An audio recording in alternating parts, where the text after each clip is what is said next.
헷갈리고 나중에 뭐 손이 왔다리 갔다리 하는데 사람들이 젊으니까 다 하잖아요. 그러니까 젊어서 일을 열심히 해야 되는 거예요. 나이 먹어서 할게요. 아니, 젊어서부터. 그러니까 우리는 항상 힘 있을 때 일하셔야 돼요. 나중에 힘 없을 때, 젊었을 때 좀 일 더 할 걸 해봐야 이미 때는 지날이에요. 그리고 우리는 기회가 주어졌을 때 최선을 다하는 겁니다. 자, 여러분들, 이 지구상에 많은 사람들이 살고 있습니다. 제가 이 설교를 준비하면서 지난주에 세계 총 인구 숫자를 봤더니 몇 명이 나오냐면요. 약 77억 1,500만 명이 넘습니다. 뭐 한 입교 시간에 더 훨씬 더 늘어났겠죠. 그러니까 약 77억 1,500만 명이라는 사람들이 살아가고 있습니다. 자, 그런데 이 숫자를 가지고서 미국에 있는 고든 코럴 신학교 부서에서 세계 기독교 연구소가 조사에 따르면 2019년 현재 세계 인구 77억 1,500만 가운데서 기독교 인구 수는요 약 인류에서 한 33%인 21억이 된다고 합니다. 통계상으로요. 그렇지만 그 중에서 카톨릭, 그 다음에 이단을 빼고 나면 우리 개신교는 약 6억 8천만 명 정도가 된다고 합니다. 약 10분이 좀 못 되는 숫자죠. 사실 따지고 보면 개신교 숫자가 성도들이 그렇게 많지 않습니다. 그러니까 종교개혁질 제가 가서 봤을 때도 전부 다 지금 그 모든 유럽 나라들이 우리 개신교를 믿는 것이 아니라 카톨릭을 믿고 있습니다. 천교를 믿고요. 거기서 이제 기억을 해서 조금 소수들이 지금 개신교를 우리가 개신교를 믿고 있는 겁니다. 그러니까 지금도 그 구교 바꾸 말하면은 카톨릭이 좋다는 사람들은 그대로 믿어가고 있고 거기 젊은 것을 기억해서 성경 복음으로 돌아와서 믿고 있는 그 개신교는 약 10%가 못 되는 숫자를 믿고 있습니다. 그런데 그 숫자를 과연 하나님 보시기에 존귀한 성도는 얼마나 될 것인가? 이 시간 생각을 해보려고 합니다. 자, 정말 존귀한 성도가 되기 위해서 어떻게 신앙생활을 해야 될 것인가? 또 하나님이 어떤 사람을 존귀한 성도라고 우리에게 말씀하고 있는가? 본문은 우리에게 가르쳐주고 있습니다. 자, 이 사람들이 다 참된 존귀한 성도라면 여러분들 얼마나 좋겠습니까? 그런데 그 가운데서 여러분들 존귀한 자가 얼마나 되는가는 참으로 안타까운 일이고요. 그래서 본문 3절에 말씀하기를 그렇게 말합니다. 땅에 있는 성도라고 말하고 있습니다. 그래서 땅에 있는 성도는 존귀한 자니 나의 모든 즐거움이 저에게 있도다 그렇게 말했습니다. 여기 성도란 말은요 히브리 말로 카도시라는 말입니다. 카도시 이 말을 우리가 말로 해석하면 구별된 자 그런 뜻입니다. 그러니까 하나님 보시기에 구별된 자가 과연 얼마나 되는가? 하나님 누굴 존귀한 자라고 보시느냐?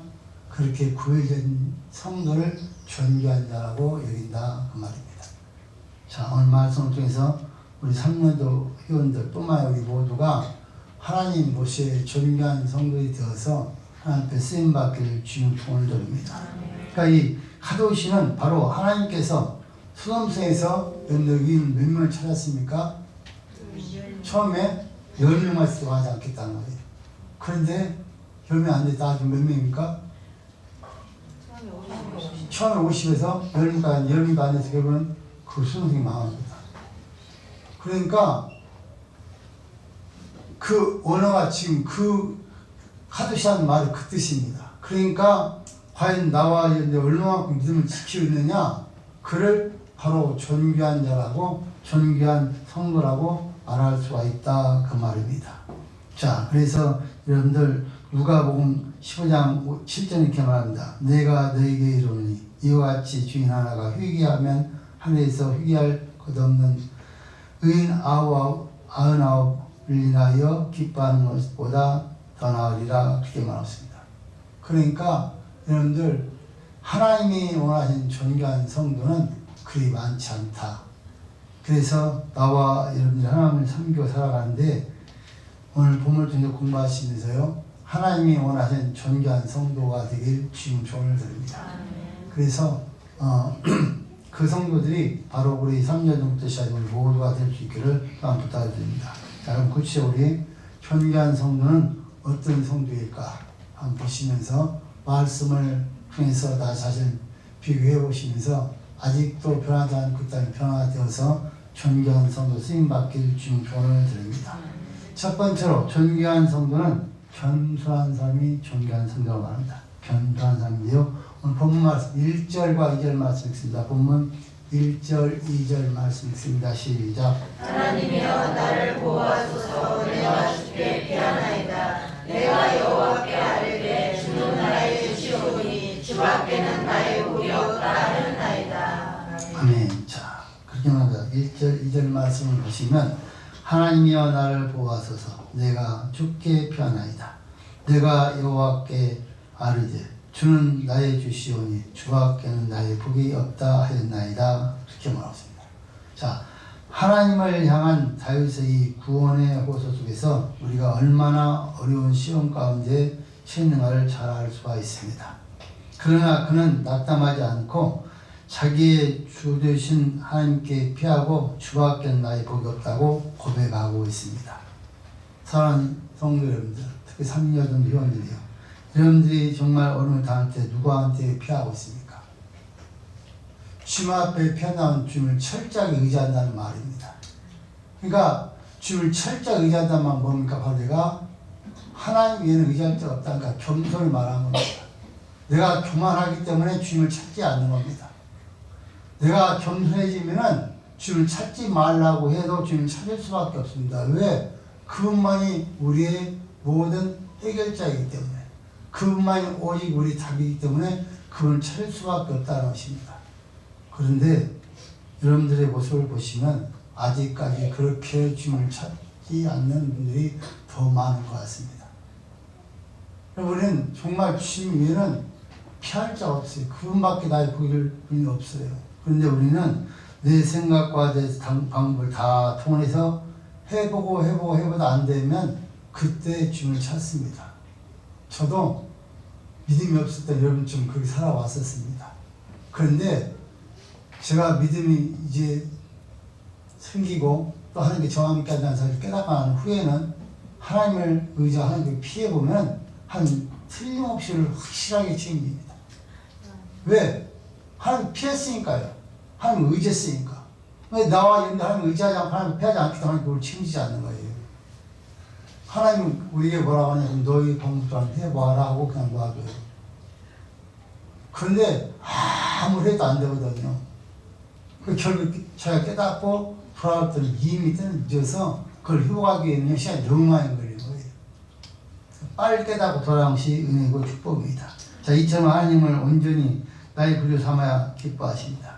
입으로만 하나님을 주라고 부르면서 내가 주가 되고 내 뜻대로 살 때는 얼마나 많았습니까? 이런 모습이 되었으면 여러분들 어떻습니까? 나은 날까지 주인의 뜻에서 주인의 그 삶에서 벗어날 때까지는 여러분 당연히 주인을 찾고 주인의 뜻대로 사는 것이 마땅한 일입니다. 그런데 우리는 그렇지 못하다는 것이죠. 자, 우리 함께 성경 한번 읽어보시겠습니다. 누가복음 6장 46절 말씀. 누가복음 6장 46절 말씀 읽습니다. 시작. 너희는 나를 불러 주여 주여 하면서도 어찌하여 나의 말하는 것을 행치 아니하느냐. 아멘. 그렇습니다. 3년 대원들 여러분들 무슨 일 있으면 주여 주여 찾죠? 한국말 다시 하겠어요. 여러분 무슨 일이 생기면 주님한테 주님을 찾습니까? 안 찾습니까? 찾죠? 그런데 주님 주여 주여 찾긴 찾는데 하는 말씀에 하나님 전혀 안 해요. 그러니까 전혀 믿음이 없다는 거예요. 주님만 찾을 뿐이지 행동이 전혀 없다는 거예요. 이것들이 이 모습이 우리 3년 전 이들의 모습뿐만 아니라 우리들의 모습이에요. 주님을 열심히 찾아요. 근데 사실 주님이 원하시는 것은 주님을 찾고 주님이 원하는 말씀에 행동을 옮기라는 거예요. 그걸 하나님께 해결하시겠다는 거예요. 그런데 우리 모든 주님을 찾지만 사실은 행동은 전혀 하지 않고 있다는 것을 주님이 책망하고 있습니다. 너희들이 나를 주님을 찾으면 주님 말씀을 해보라는 겁니다. 그럼 그렇게 해주겠다는 것이죠. 그런데 우리는 찾기는 찾는데 행동은 전없는 그런 믿음 속에서 살아가고 있다는 것을 우리가 생각을 해보시면서 나와 이 시간에 바뀌길 주님 표현을 드립니다. 달리 표현하면 겸손한 성도란 말입니다. 하나님은 겸손한 자를 얼마나 기뻐하십니까? 교만한 자를 여러분들 물리치시고 겸손한 자에게는 큰 은혜를 주십니다. 겸손이 무엇일까요? 주님께 순종하는 것이 바로 겸손입니다. 여러분들 예수님은 겸손을 잘 알고 있습니다. 하나님 본체시지만 육신을 입고 이 땅에 신이 오셔서 십자가에 죽기까지 그는 복종하고 겸손하게 하는 말씀을 살았습니다. 사랑하는 성도 지금도 우리 주님은 겸손한 자를 찾고 있고 겸손한 자에게 은혜를 주시겠다는 겁니다. 그러니까 주님을 찾았으면 우리가 행동도 옮기시고 모든 철저히 주님 앞에 맡기고 주님이 원하시는 성도이 되어서 주님 모시기에 겸손한 자리 되어서 주님 앞에 존귀한 성도라고 인정받길 주님의 소원을 드립니다. 두 번째로는 존귀한 성도는 예배하는 사람입니다. 자, 우리 본문 4절 말씀 있습니다. 본문 4절 시작. 다른 신에게 예물을 드리는 자는 괴로움이 더할 것이라. 나는 저희가 드리는 피의 문제를 들지 아니하며 내 입술로 그 이름도 부르지 아니하리로다. 아멘. 다른 신에게 예물을 드리는 자는 괴로움이 더할 것이요. 나는 저희가 드리는 피의 전제를 드리지 아니하며 내 입술로 그 이름도 부르지 아니하리로다 했습니다. 이 말씀을 달리 표현하면 하나님께만 예배한다는 뜻입니다. 예배를 잘 드리면 하나님께서 귀하게 여기신다는 말입니다. 그래서 여러분 잘 아시는 요한복음 4장 23절 말씀을 합니까? 아버지께 참으로 예배한 자들은 말합니까? 신령과 진정으로 예배할지니 예배할 때가 원하님께서 곧 있더라. 아버지께서는 이렇게 저희에게 예배한 자를 찾으시느니라. 하나님 영신 예배한 자는 뭐라고요? 신령과 진정으로 예배할지니라. 그렇게 말했습니다. 예배하자고 여러분 절대 되지 않습니다. 예배는 모든 것입니다. 그런데 제가 보니까 우리 3년 회원들이 한 달, 두 달 전부터 헌신한다고 다 준비해놓고 공예비도 빠지면서 무슨 헌신합니까? 말도 안 되는 소리예요. 있을 수 없는 일이에요. 어찌 보면 여러분들 지금 헌신 정말 잘못했다는 것이죠. 형식적인 헌신, 형식적인 예배 하면 절대 받지를 않아요. 1년에 한 번밖에 되지 않는 헌신 예배인데 여러분 준비하지 않고 예배를 준비하지 않고 무슨 예배를 드립니까? 하나님께서 존경에 여기는 성도는 예배하는 사람이라고 말합니다. 그러니까 다른 신앙 예배드리지 않고 자기는 하나님만 섬기겠다는 거예요. 그런데 우리가 공예배에 빠지고 모예배에 빠지면서 무슨 헌신이라고 할 수 있으면 말이 이건 안 되는 거예요. 이런들 3연도 형뿐만 아니라 모든 성도가 마찬가지예요. 헌신을 안 하면 여러분들 사실 우리가 정말 말만 헌신이 아니라 헌신을 보여야 되는 거예요. 그게 제일 중요한 헌신이 뭡니까? 예배라는 거 예배. 예배를 준비하지 않고 될 수가 없어요. 예배는요 모든 게 성공이에요. 예배를 잘 되면 병원도 시험 받고, 예배 잘 문제 해결 안 받고, 예배 잘 되면 응답이 되고, 예배 잘 되면 모든 것이 해결된단 말이죠. 그러니까 예배 통해서 해결해야 되는데 우리가 예배 드리지 않은 사람 앞에 헌신한다? 하나님께 존귀한 성자가 볼 수 있다? 아니란 말이죠. 그래서 우리 삶 속 예배는요 생명보다 더 귀하게 여겨야 되는 거예요. 예배가 뭡니까?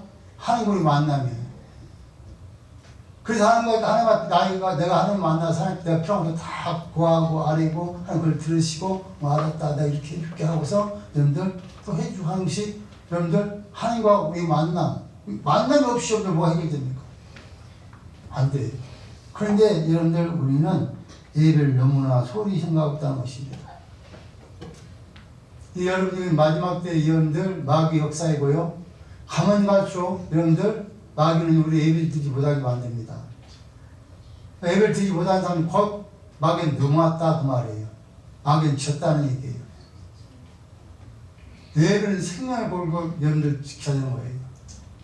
그래서 구약 시대는요 예배를 주자면 죽이라는 거예요. 무서운 말이죠 사실은 여러분들. 그런데 사실 우리가 가만히 생각을 해보면 여러분들 이걸 너무나도 쉽게 생각하잖아요. 만약 구약시대처럼 예배를 안 준다면요 아마 다 잘 될 거예요. 죽기 싫어서. 죽기 싫어서라도. 근데 지금은 이 시대는 뭐 직접 하는 게 구약시대처럼 기억상하는 시대가 아니니까 그냥 쉽게 생각해요. 여러분들. 그런데 사실은요 예배를 드리자면 영이 휴가하고 있는 거예요.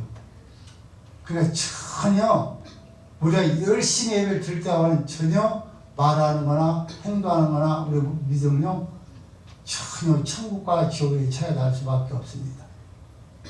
자, 우리 예배 승리하기 주님 소원됩니다. 우리 옆에 사람들 예배 승리합시다. 예배 생명을 겁시다. 예배 생명을 겁시다. 그래, 예배 생명을 거셔야 돼요. 예배 생명을 걸지 않고는요 절대 될 수가 없어요.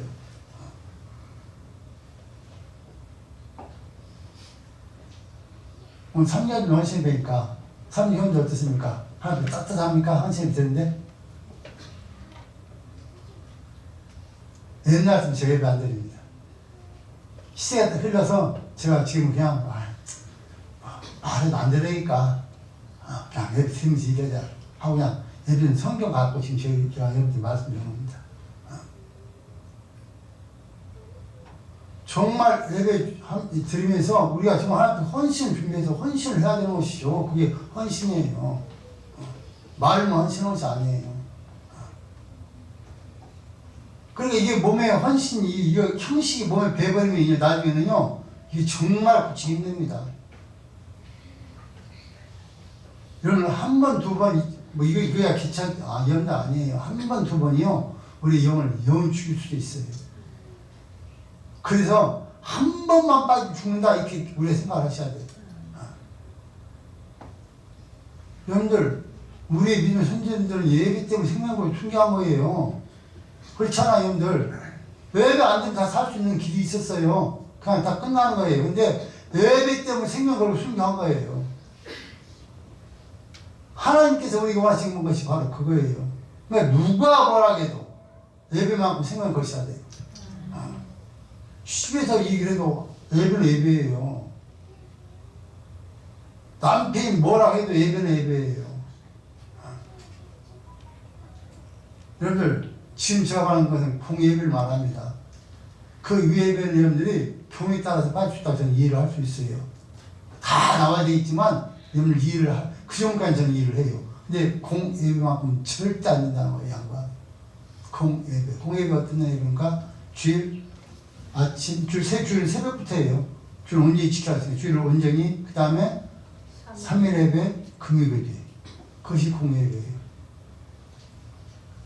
근데 우리는 이것을요, 정말 은혜 받을 때는 정말 열심히 나오던 분들이, 여러분들 은혜가 선물되면요, 밥 먹듯이 빠져요. 밥 먹듯이. 밥 먹듯이. 그리고 우리는 주여를 찾아요. 근데 주님 말합니까? 왜 내가 주여 찾으니 생도 옮기지 않느냐? 그렇게 말해요. 정말 내 주인이라면 주인 시키는 대로 하는 거예요. 주인이 요구하는 것이 뭡니까? 예배 드려야 하는 거예요. 너하고 만나고 싶다는 거예요, 주인이. 예배를 통하면 절대 주님하고 만날 수가 없어요, 우리 주님하고. 그래서 우리에게 예배를 요구하는 것입니다. 사랑하는 성도들, 예배는 참으로 중요한 것입니다. 우리 영이 중요한 사는 일은 정말 중요한 일입니다. 여러분 잘 아시는 것처럼 1904년도 영국의 웨일즈에서 일어났던 부흥운동도 예배에 있었습니다. 웨일즈라는 부흥을 일으킨 사람이요, 광고 출신인 이반 로버즈라는 그런 청년이었습니다. 그는 11년간 날마다 부흥을 일으키도록 준비하였습니다. 열심히 기도하면서 기회가 없어서 자기 시골교회 목사님한테 가서 시간을 좀 내달라고, 그래서 우리가 기도할 수 있게 해달라고 그렇게 부탁했는데, 저녁 예배 후에요, 시간을 내줘서 그 청년이 나와서 광고를 했습니다. 오늘 밤새 부르짖으면서 기도하기로 하신 분들만 남으시고 그렇지 않으신 분 가시기 좋다고 했는데, 많은 성도 중에서 17명만 남았다고 해요. 다 가고 17명. 근데 17명이 모여서 하나님 앞에 여러분들 간절한 기도를 하기 시작했는데, 기도하고 있는 시간이 한두 시간 지나자마자 초대의 역사가 나타나기 시작했습니다. 마가다락 비밀했던 성이 임하기 시작했습니다. 마치 우리가 여름에 수련회 가서 찬양할 때 일어났던 사건들이 그곳에 일어나기 시작했어요. 17명이 모여서 함께 예배하고 기도했더니 그 역사를 통해서 이 소문이 번져나서요. 삽시간 30일 만에 37,000명이 오기 시작했습니다. 자, 그래서 여러분들 더 계속해서 기도했는데 5개월 만에 웨일즈 전역에서 약 10만여 명이 여러분들 예수를 믿는 역사가 일어났다고 합니다. 예배가 이렇게 중요한 거예요. 그러니까 예배를 드리지 않으면 절대 성의 역사를 우리가 체험할 수 없는 거예요. 그래서 예배를 하나님께서 우리에게 중요하게 생각하는 것입니다. 뿐만이 아니라 이 역사를 통해서 유럽 전 지역과 미국, 아시아까지 그 뜨거움이 확산이 됩니다. 그래서 우리나라는 1907년 그 봄이 어디로냐? 저 편안 들어옵니다. 그래서 길선일 목사님이 이 은혜를 사모해서 역시 길선일 목사님도 기도하며 예배를 시작해서 여러분 대붕의 역사가 나기 시작합니다. 그러니까 이런 놀라운 역사 나타나는 것은 예배를 통해 일어난다는 거예요. 그렇지 않으면 절대 일어날 수가 없어요. 그 뜨거운 불이 지금 우리에게까지 임한 거예요. 그러니까 예배하지 않는 것은 절대 성의 역사가 있을 수가 없다. 그러니까 예배하셔야 돼요. 이런 문제가 아무리 심각해도요, 예배드리면 해결된다니까요. 예배드리지 않고 민간의 방법을 사용하시면요, 더 꼬여서 계속 우리를 구렁텅 끌어들여요. 우리를 더 어렵게 끌어들여요. 그런데 그걸 다 잠재워 놓고 앞에 예배하는 사람한테 기도하면 내가 그곳에 가지 않아도 해결될 줄 믿습니다. 그것이 성령의 역사예요. 그러니까 하나님은 예배라는 거예요. 우리가 해야 될 일은 예배하는 것이고요. 나머지 일은 누가 하는 것이니까 하나님이 하시는 일이에요. 근데 나와 여러분들은 바뀌어서 하나님께 그래 하라는 일을 하지 않고 내가 해보겠다고 몸부림치는데 되질 않는다는 겁니다. 그러니까 제가 지금 성경에서 말씀한 대로 여러분들 순종을 해보세요. 그러면 어떤 일이 일어나는가. 죄송하지만 나도 여러분을 못 찾게 머리를 많이 써서 다 해봤어요. 믿음이 없을 때. 저는 계산이 굉장히 빠른 사람이거든요. 사업했던 사람이라서. 근데 제가 인간 방법을 기회해서 했던 것은 하나도 이런 것이 하나도 없습니다. 근데 바보처럼 무식하게 하나님께 기도하고 산에 가서 기도하고 치료하고 기도하고 금식하고 기도하고 그냥 하나님이 원하시는 대로 하면은 그 자리에서 기도하면 다 이루어서 다 응답 돌아옵니다. 할렐루야. 그것이 하나님의 역사예요. 그러니까 예배라는 거예요. 그 사람 하나님은 존귀한 성도라고 본다. 자, 세 번째로는요. 존귀한 성도는 하늘에 쌓는 성도입니다. 자, 오늘 본문 5절과 6절 말씀 읽습니다. 본문 5절과 6절 말씀 시작. 여호와는 나의 산업과 나의 잔의 소득이시니 나의 분깃을 지키시나이다. 내가 주로 세워준 구역은 아름다운 곳에 있으며 나의 기업이 실로 아름답도다. 아멘. 자, 오늘 시편 기자는 다윗이 지금 쓴 시입니다. 여호와는 나의 산업과 나의 잔의 소득이시니 나의 분깃을 지키시나이다. 내게 줄로 지어준 구역은 아름다운 곳에 있으며 나의 기업은 실로 아름답도다. 여러분, 우리의 분깃을 지킨 자가 누구라고요? 하나님이시라. 하나님께서 나와 있는 지켜주지 아니하시면 나무에 아무리 쌓아도요 다 빠져나가는 거예요. 착각하시면 안 돼요. 그러니까 나와 여러분들은 하나님께서 지키실 수 있도록 하나님 말씀을 순종하시면 되는 것이고, 그 다음에는요 하나님께서 우리를 책임지고 지켜주시는 거예요. 내가 여러분들 아무리 쌓아도 하나님 나갈 길을 빠져나가는 구멍을 만들어보면요 다 빠져나가요. 그러니까 하나님이 지키실 수 있도록 하나님이 원하시는 대로 우리는 살아야 된다는 말입니다. 여러분, 하나님께서는 우리에게 말씀합니다. 존귀한 성도는 천성에 쌓는 성도라고. 지상에 아무리 열심히 쌓아도 칭찬하지 않습니다. 하늘에 살도 하는 성도가 참으로 아름다운 성도라고 우리 예수님께서 말씀하셨습니다. 자, 마태복음 6장 19절로 20절 말씀 읽습니다. 19절로 20절 시작. 너희를 위하여 보물을 땅에 쌓아두지 말라. 거기는 종과 동물이 향하여 도둑이 구멍을 뚫고 도둑질하느니라. 오직 너희를 위하여 보물을 하늘에 쌓아두라. 저기는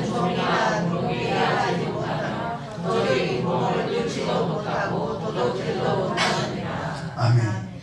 여러분 이 땅에 쌓아놓으면요 도둑놈들이 다 들겠는데 도둑놈들은 그렇게 돈 있는 데 잘 맞는다고 그래요. 우리 집에 돈이 얼마냐 다 냄새 맡고 들어간다고 그래요.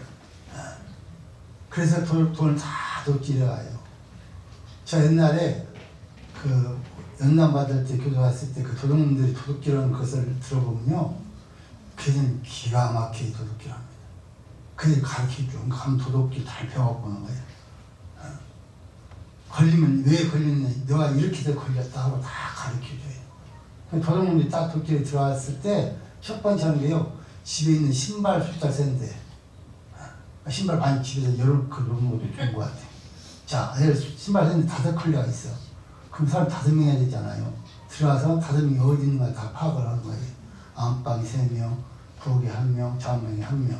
그럼 5명이 다 있구나 하고 그때부터 도둑질 시작하는 거예요. 그냥 닫으면 바로 잡히니까. 그렇게 사람들 다 잘 모아놓고 손을 묶고 이걸 다 봉한 다음에 거기 털기 시작하는 거예요. 그걸 도둑질하기 전에 가기 전에 그 집을 탐색해서 가게 가면 다 탐색해요. 옛날 뭐 세탁 그랬잖아. 세탁도 그런 직원으로 가서 하고 위배를 다 봐서 이건 어디 돈 그래서 냄새를 다 맡는데 그래서 들어가서 돈 터는 거예요. 그 사람들 하는 말이 있어. 예수님 사람 다 사기꾼이라고. 못 걸어 별 혓발 다 천이에요. 없다고 하지. 어디 숨겼다고 하면 절대 말하지 않는데. 근데 칼로 어디를 그렇게 피가 쭉 보이잖아요. 그럼 피를 보는 순간에 하고 살려달라고 어디다 가르쳐주지. 그처럼 말 안 하는데.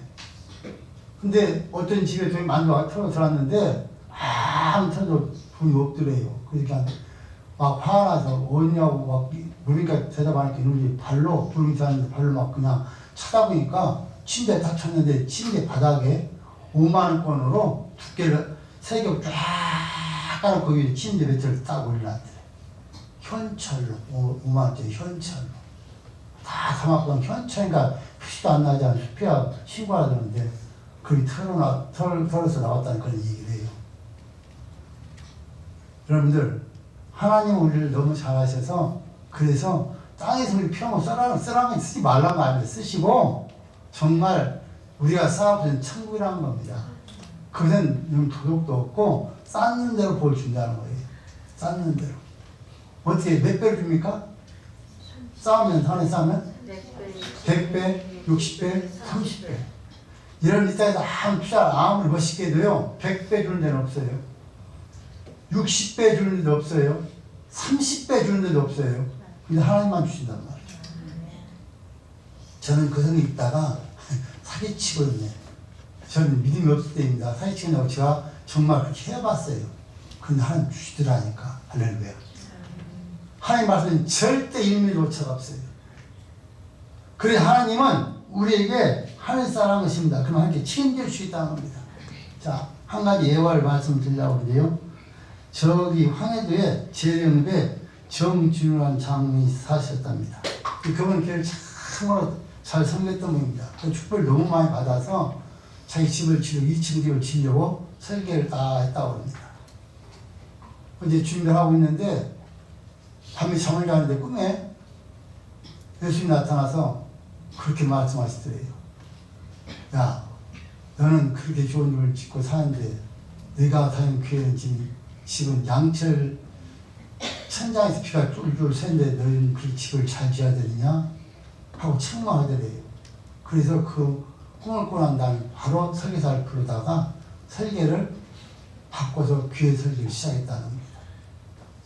그래서 교회 설계를 해서 다시 자기 집은 짓지 않고 교회를 짓기 시작을 했는데 그렇게 그 시대에 제일 큰 교회를 지은 곳이 바로 제형 동부교회 예배당입니다. 그렇게 아름다운 교회를 그가 지었습니다. 자, 이 교회를 지으면서 사람들이 그 작은 돈을 너무 많이 다 하다시피 했으니까 그 앞에다가요 머리털에다가 정창호 장로님 기념 예배당 그렇게 하고 머리털에 쓴 거예요. 뭐 장로 다 지었으니까.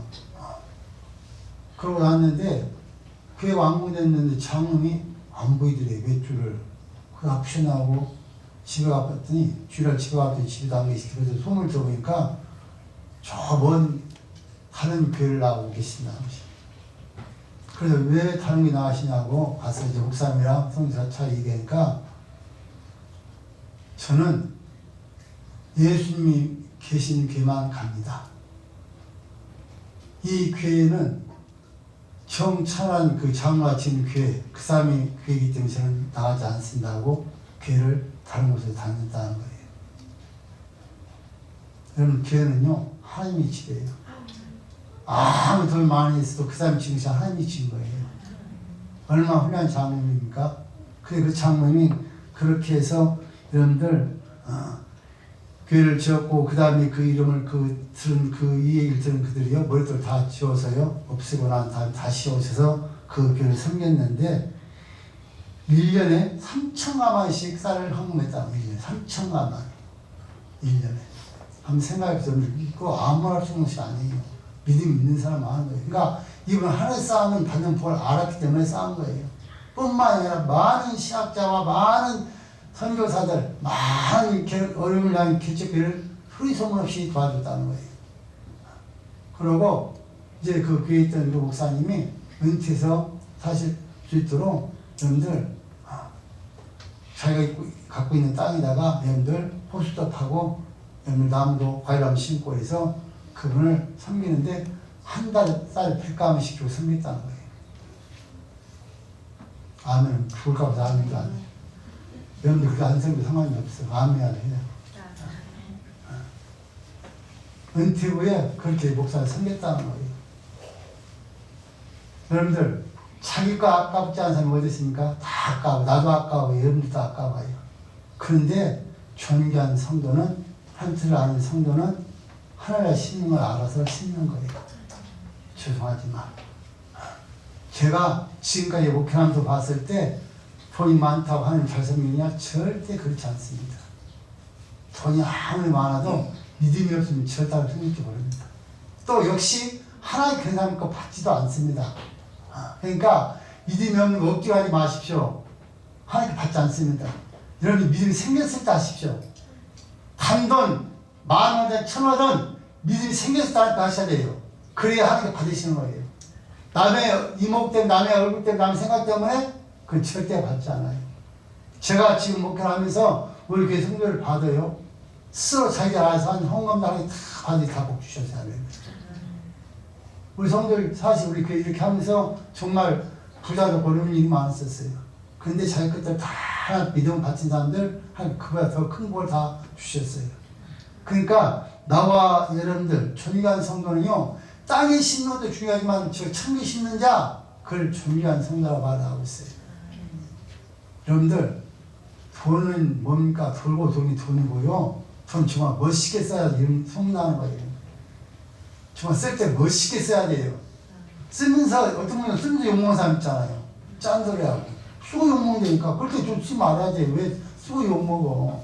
쓸 때 멋있게 탁 쓰고, 아, 이 사람 멋있게 쓴다. 그렇게 생각하지. 뭐 치사하게 연도 짠소리야 소문 들으면서 무슨 돈을 써. 아예 쓰지 말아야 돼. 그런 돈 쓸 거 없어요.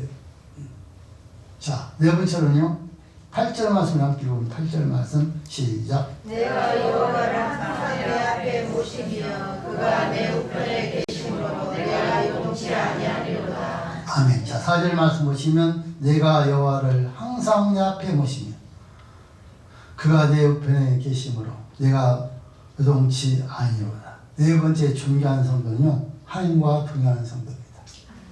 뭐라고요? 내가 여호와를 항상 내 앞에 모시며. 항상 하나님과 동행하는 성도가 존귀한 성도예요. 오늘 기분이 좋으니까 하나님과 동행하고, 또 여러분들 시간이 지나니까 기분 나빠서 하나님 나 몰라요 하고 살다가 또 정이 좀 잔것 같으니까 하나님 같이 지낼까요? 근데 잠자고 나면서 또 눈 뜨고 기분 되게 나빠. 하나님 어디 있어요? 그런 성도 하나님 쓰지 않아요. 그런 변함이 꾸준히. 여러분들 하나님을 섬겨도 우리가 늘 즐거울 때도 슬플 때 괴로울 때 다 있어요. 하나님만 섬기면 전부 다 마음에서 형편하면 다 하나님 믿죠. 누가 하나님 안 믿겠습니까? 하나님 믿어도 내 생각 때문에, 여러분들 우리 주위 한명 때문에 어렵게 쓸 수 있어요. 변도 떨지 마시고 그냥 변함없이 하나님과 동행하시는 거예요. 그럼 하나님 그들을 존귀한 성도라고 챙겨주시겠다는 거예요.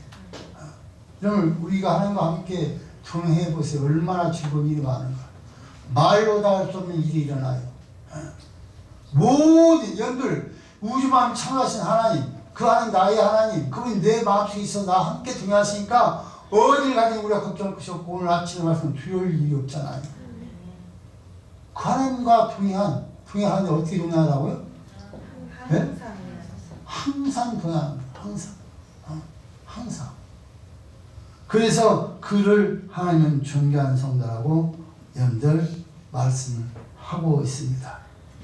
사랑하는 성도분들, 우리가 때로는 살아가면서 이런 일 저런 어려운 일도 만날 수도 있습니다.